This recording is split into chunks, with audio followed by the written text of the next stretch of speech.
Ladies and gentlemen, welcome back to Gaming with me, Tony Mo, and today we're taking a look at the Battlefield Hardline multiplayer beta that went live yesterday on all platforms.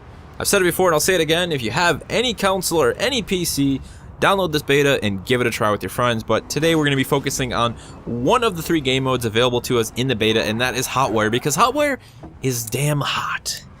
It's actually, in my opinion, after playing the other modes available in the beta, it is the definition of what Hardline is all about. Basically, the way Hotwire works, it's sort of like Conquest if the points could be moved by players. Rather than having actual set, hardwired points on the map that you have to capture to then bleed tickets from the enemy team, you instead have vehicles that spawn on the map. The players start on either side of the map, the vehicles are readily in spawn, there's an initial rush which is always actually pretty cool, or pretty frustrating depending on the logic and common sense that your team happens to hold. You rush for those vehicles, you capture them, and you have to keep them at a minimum speed to actually be able to start bleeding tickets from the enemy team. That, of course, prevents things from, people camping vehicles in parking garages or on roofs or some ridiculous crazy glitch. It also keeps the action flowing, because one of the other cool elements about Hotwire is the ability to actually climb out of the window and start to fire your weapon at the enemy. Whether they be in another vehicle or on foot, you can also fire your weapon while inside of the vehicle. You will have reduced mobility and aiming capabilities, but you are provided a little bit more protection by being inside of the vehicle. Essentially, Hotwire is just one non-stop car chase. Think of it this way. Some robbers, some crooks are downtown trying to steal all these cool cars from the wonderful people of, we'll say Buffalo, because that's where I live. Of Buffalo. They're down in Buffalo, and they're just stealing cars left and right. The Buffalo Police Department comes out and says, man, we better steal these cars before they steal those cars, because, that's really the only way to prevent them from stealing the cars, right? And in the meantime, we'll just try and kill as many of them as we can and blow them all up until they disappear, and then we'll have had all the cars, and the criminals will be gone, and we'll go eat donuts. That was a terrible cliche, but I said it anyways. If you want to try and justify the game mode, that's basically kind of vaguely how the logic must work for the cops and the crooks in this situation, but either way, it's an insanely fun mode. And one of my favorite things about Hotwire, after playing about 6 hours of it now, because really, I genuinely have enjoyed it that much, I think if the game comes out, this is the mode. This should be the mode. People shouldn't be playing Conquest. In fact, as we'll talk about in another video, I don't think Conquest even has a right to exist in Hardline. People should be playing things like Heist and Hotwire, because it's obvious that Visceral has gone out of their way to capture a certain sort of feeling and vibe and atmosphere for Hardline. This isn't Battlefield 5. This is no longer a military FPS. This is a cops and crooks FPS. It's about some crooks trying to steal some stuff and some cops trying to steal them. Whether those cops be SWAT, undercover, or regular old cops, and whether those crooks be crazy criminals, some insane cult, or just your average thief, at the end of the day, they're trying to take something and someone else is trying to stop them. That's what they're going for, There's a sort of 80s vibe to it. You have muscle cars and motorcycles, and it's fun. It's fun, and it's obvious, like I said, that Visceral is going in a very specific direction for it.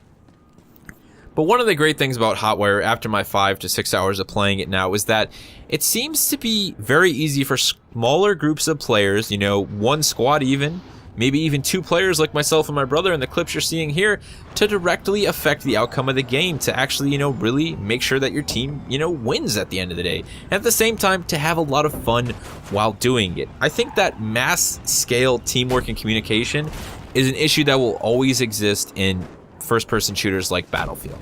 Unless you're playing directly in a clan or in some sort of a guild that's on a TeamSpeak or has some sort of way to communicate on console and, in a mass group, at the end of the day, you're in it by yourself or with whatever friends you decide to bring along, which is usually in a much smaller number.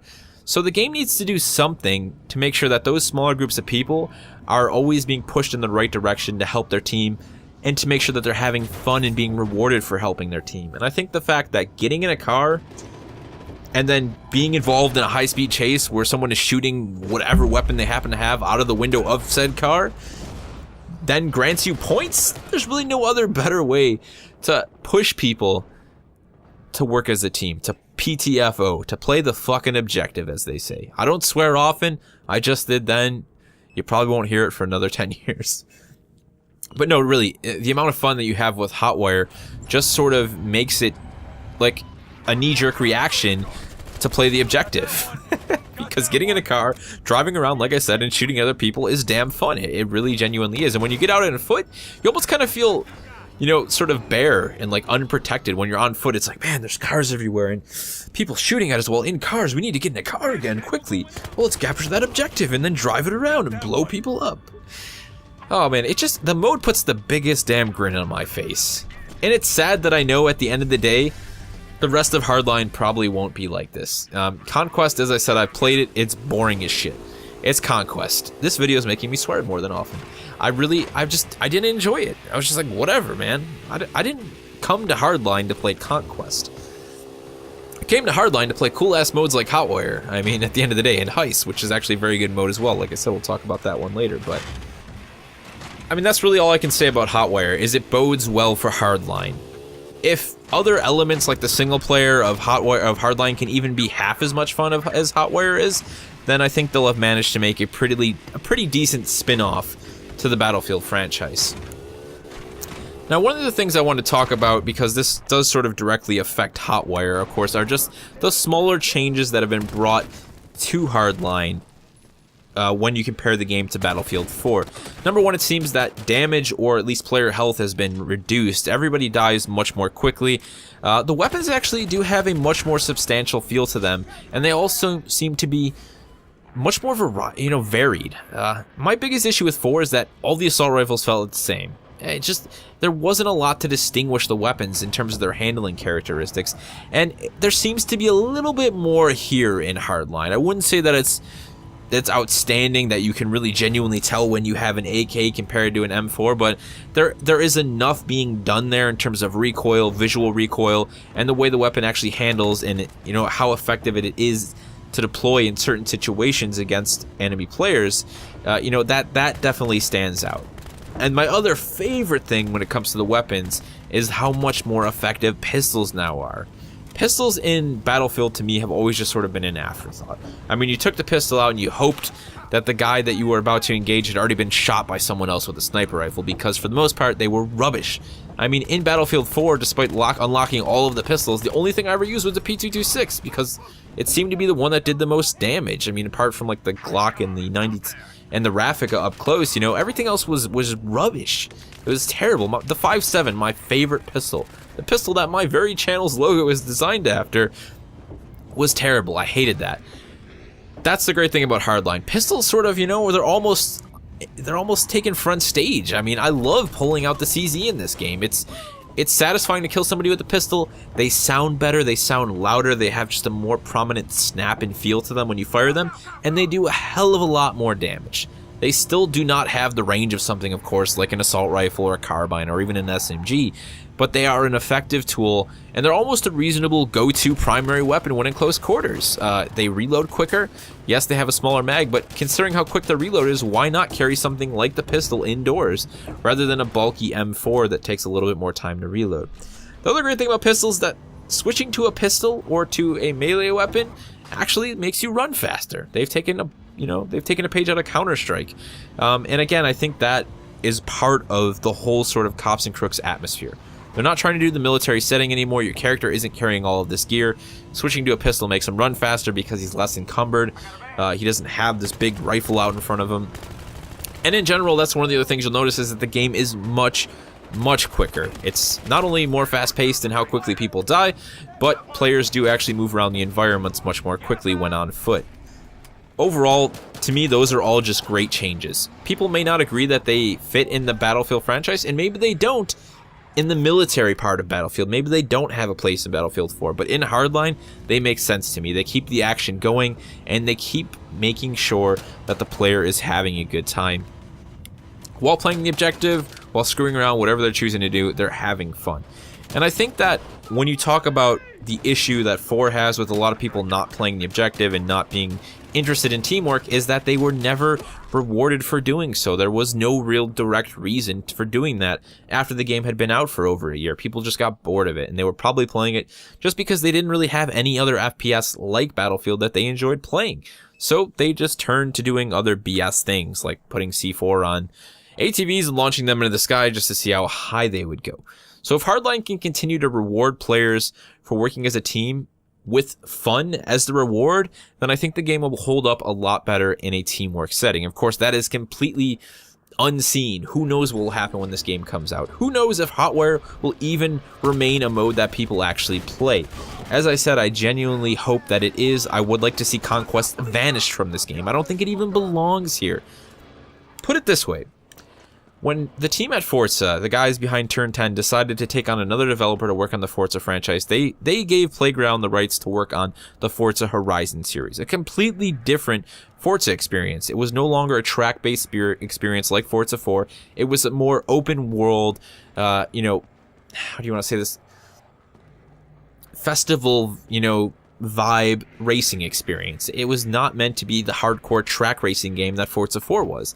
And the same thing went with Horizon 2 alongside of Forza 5. They essentially handed off the throne and said, make something different. Don't continue what we are already working on. We have our plans for Forza 6. You guys go make Horizon 2. See what you can do with that, because we want to have sort of two different experiences under the same banner. And that is very much what is happening here with Hardline and Battlefield 4. We already know that DICE has said they're going to continue to support Battlefield 4, probably until the release of maybe even Battlefield 6 or whatever the hell they're going to call the damn game, Battlefield 5. They've even sort of rumored more content, so it's obvious that that is going to maintain its existence. So if you want a military shooter, if you want the tanks and, you know, crazy hardcore military gear and all that fun stuff that exists inside of Battlefield 4, then keep playing Battlefield 4. If you want to be a cop, if you want to pretend you're a robber, if you want to pretend you're a SWAT guy chasing down a bunch of stolen cars in a helicopter with your friends, then you'll probably want to play Hardline. They're going to be two different experiences at the end of the day. This isn't the next Battlefield, and I cannot see people who play in large groups migrating from Battlefield 4 to play Hardline's Conquest mode. That just seems ridiculous to me. And again, it is why I wish Conquest just didn't exist in Hardline. I don't think it has a right to be there. We need more modes that are directly focused on the atmosphere and the general portrayal of Hardline, which is cops and crooks. Really all I can say at the end of the day. Now, there's still a lot more to check out in Hardline. I've pretty much played everything. I actually put a lot of time into the beta over the last day because I knew I was going to be going away. So I wanted to play as much as I can. I'm actually going to be playing some more tonight, so I'll have a lot more to talk about when we take a look at Heist.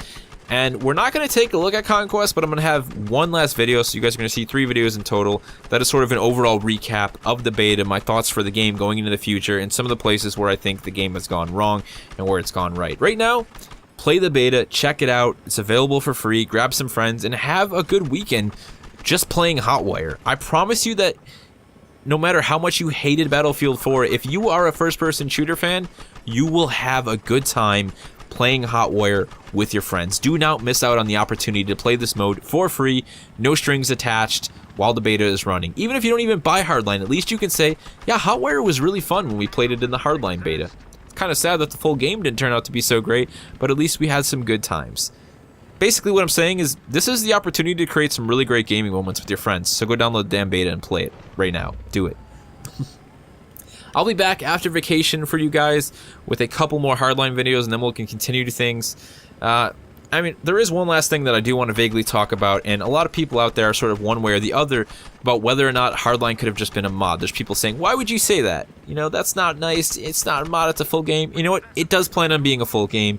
They're going to create this entire full single player, which mods have done some pretty crazy things, but I don't think that whatever DICE is working on, whatever Visceral, I'm sorry, is working on for the single player in Hardline could have been created very easily by a mod team.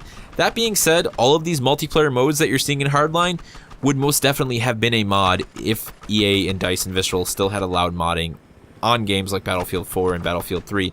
In fact, they genuinely missed out because, you know what? We all know it. It's plain and simple fact, as a PC gamer, mods sell games. People still buy Battlefield 2 today just so they can play Project Reality. So you know what? EA has only lost out on money. They think they've made money by selling DLC, but the fact is, they've lost out on it.